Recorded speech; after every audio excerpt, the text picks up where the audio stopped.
So आज market चाहिँ 2700 बाट उठेको छ है। तपाईहरुले यहाँ देख्न सक्नुहुन्छ 2700 बाट यहाँ पुगेको थियो र मैले ठ्याक्कै हिजो यहीँबाट मैले देखाएको पनि थिएँ तपाईहरुलाई यहाँबाट उड्छ माथि बढ्छ भनेर। आज नै 2700 पुग्यो र आज नै उठेको छ हैन। सो यो चाहिँ कसरी हेर्ने भने यो चाहिँ फिबोनाची रिट्रेसमेन्ट भन्छ यसलाई हैन। यो चाहिँ यता यहाँतिर हुन्छ के यसलाई हुन्छ यहाँबाट यसरी हेर्ने हो। यो चाहिँ अब पछि हजुरहरुले यसबाट हेर्ने हो हैन।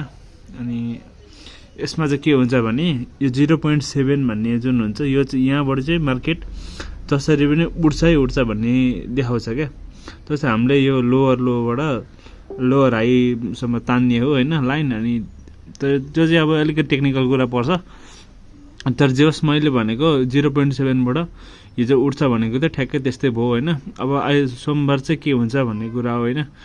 अब सोमबार यहीँबाट पोजिटिभ हुँदै माथि गयो भने चाहिँ अब साँच्चै यो भ्यालिड हुन्छ, यो उठेको भ्यालिड हुन्छ 2700 बाट। नत्र त अब फेरि त्यसै तल झर्दै 2700 पनि ब्रेक भएर तल झर्ने हो भने चाहिँ अब यो चाहिँ अलिक नराम्रो हुन सक्छ। सो मन्डे चाहिँ हेरौँला हैन के हुन्छ। सो अनि अब यो ठ्याक्कै ट्रेन लाइनलाई पनि छोएर माथि अप भएको छ आज मार्केट। सो लेट्स वाच है त। सोमबार हेरौँ अनि सोमबारबाट चाहिँ अब मार्केटले कता तल गर्छ कि माथि रियाक्ट गर्छ त्यसमा अब म त्यही अनुसार भन्नुला है नि।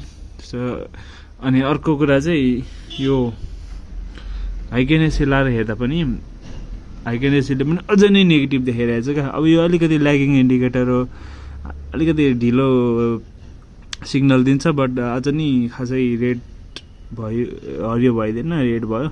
सो मन्डे चाहिँ अब ग्रिन बन्यो भने चाहिँ त्यस्तो चाहिँ पोजिटिभ हो है। त्यो चाहिँ ग्रिन बन्यो भने चाहिँ लाइक यसरी नै माथि जान सक्छ। अब हेरौँ मन्डे के हुन्छ।